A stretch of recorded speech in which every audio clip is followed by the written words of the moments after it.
దేవుని పరిశుద్ధ నామమున మీ అందరికీ వందనాలు. మరొక ప్రశస్తమైన దినాన్ని దేవుడు మన జీవితాల్లో దయచేసి ఆయన పాద సన్నిధిలో చేరి ఆయన శ్రేష్టమైన మాటలు ధ్యానించడానికి దేవుడు దయచేసిన ఈ చక్కని సమయాన్ని బట్టి అవకాశమును బట్టి ఆ దేవాతి దేవునికి కృతజ్ఞతాస్తుతులు చెల్లిస్తున్నాను. ఈ దినము దేవుడు మన కోసం సిద్ధపరిచిన వాగ్దానాన్ని ధ్యానం చేసుకోబోయే ముందు చిన్న ప్రార్థన చేసుకుందాం. మహాపరిశుద్ధుడా, మహాగణుడు అయిన దేవా యేసయ్యా, మీకు వందనాలు. మరొక పర్యాయం మీ పాద సన్నిధిలో చేరి మీ శ్రేష్టమైన మాటలు ధ్యానిస్తూ ఉండగా జీవంతో కొన్ని మాటలతో మాతో మాట్లాడి ఆధ్యాత్మికంగా మమ్మల్ని బలపరిచి మీలో ముందు కొనసాగటానికి కృప దయచేయమని యేసునామమున అడిగి వేడుకుంటున్నాం తండ్రి, ఆమేన్. మంచిది. ఈరోజు దేవుడు మనకు దయచేసినటువంటి వాగ్దానము సామెతల గ్రంథము 3వ అధ్యాయం 3వ వచనంలో, భక్తిహీనుల ఇంటి మీదకి యెహోవా శాపము వచ్చెను, నీతిమంతుల నివాస స్థలము ఆయన ఆశీర్వదించును.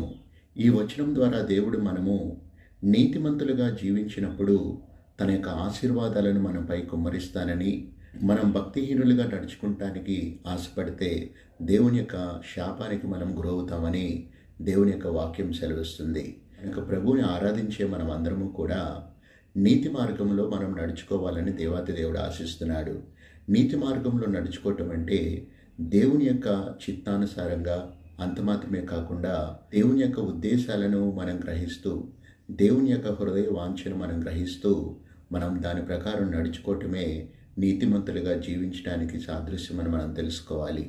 ఏ కుటుంబం అయితే నీతిమంతులుగా జీవించడానికి ప్రయాసపడతారో వారి కుటుంబాల్లో శాంతి, సమాధానము, అంత మాత్రమే కాకుండా ప్రతి విధమైనటువంటి భూ సంబంధమైన, పరసంబంధమైన ఆశీర్వాదాలు దేవుని యొద్ద నుండి వారిపై కుమ్మరింపబడతాయని మనం తెలుసుకోవాలి.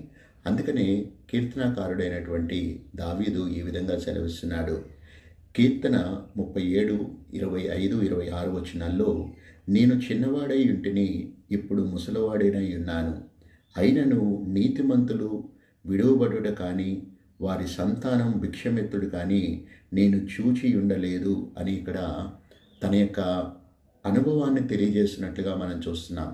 అంటే తన జీవితకాలం అంతట్లో కూడా, అంటే చిన్నతనంలో నుండి ఇప్పుడు వృద్ధాప్యంలోకి వచ్చినట్లుగా మనం చూస్తున్నాం.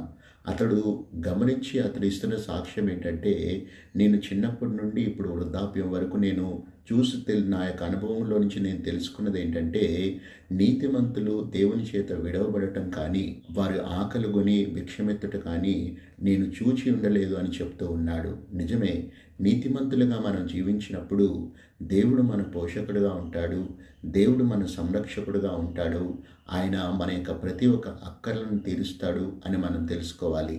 అంత మాత్రమే కాకుండా 26వ వచనంలో ఈ విధంగా సెలవిస్తున్నాడు, దినమెల్లా వారు దయాళురై అప్పు ఇచ్చుచుందురు, వారి సంతానపు వారు ఆశీర్వదింపబడుదురు అన్నట్లుగా మనం చూస్తున్నాం.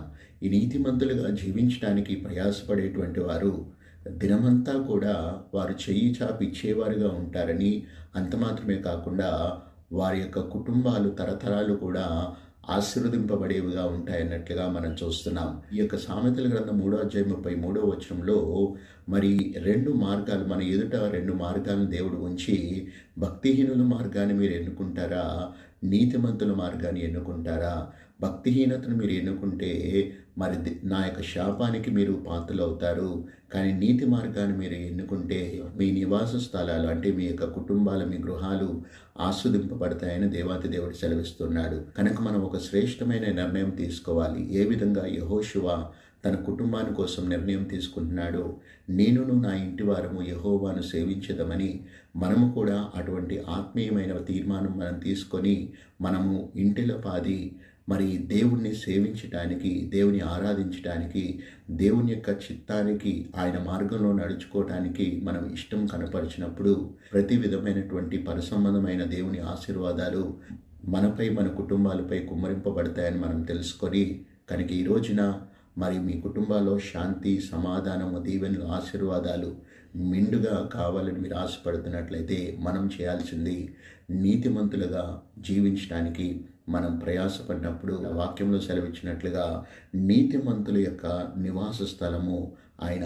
ఆశీర్వదించును. కనుక నీతిమంతులుగా జీవించడానికి ప్రయాసపడి ప్రతి విధమైన ఆశీర్వాదాలకి పాత్రలుగా మనం జీవించదుముగాక. ప్రార్థన చేసుకుందాం. మహాపరిశుద్ధుడు అయిన దేవా యేసయ్యా, మీకు వందనాలు. మరొక పర్యాయం నాయన మీ శ్రేష్టమైన మాటలతో మాతో మాట్లాడి మమ్మల్ని నాయన తండ్రి బలపరిచిన విధానాన్ని బట్టి మీకు వందనాలు. విన్న మాటలు నాయన మా హృదయంలో భద్రపరుచుకొని మీకు ఇష్టకరమైన పాత్రలుగా మేము జీవించడానికి మీరే సహాయం దయచేయమని, నాయన తండ్రి నీతిమంతులుగా జీవించడానికి నాయన మీరే నాయన తండ్రి నాయన మమ్మల్ని ప్రేరేపించండి. మీ ఆత్మ సహాయంతో అటువంటి నీతిమంతులుగా మేము జీవిస్తూ మీ చిత్తాన్ని నాయన మేము ఈ లోకంలో జరిగిస్తూ మిమ్మల్ని మహింపరిచేటువంటి నాయన వారంగా జీవిస్తూ ప్రతి విధమైనటువంటి నాయన మీ ఆశీర్వాదాలకు మీ కృపకు మేము పాత్రలై మీ ద్వారా హెచ్చింపబడినట్లు కృప దయచేయమని, ఈ రోజంతట్లో నీ సన్నిధి మీ కాపుదల భద్రత మీరు మాకు తోడుగా ఉంచి నాయన మా పరిపాట్లో ఉద్యోగ వ్యాపారాల్లో తోడుగా ఉండి జయాన్ని అనుగ్రహించమని ప్రార్థన యేసునామం అడిగి వేడుకుంటున్నాం తండ్రి. Amen. Amen. God bless you all. Have a blessed day. మీ అందరికీ వందనాలు.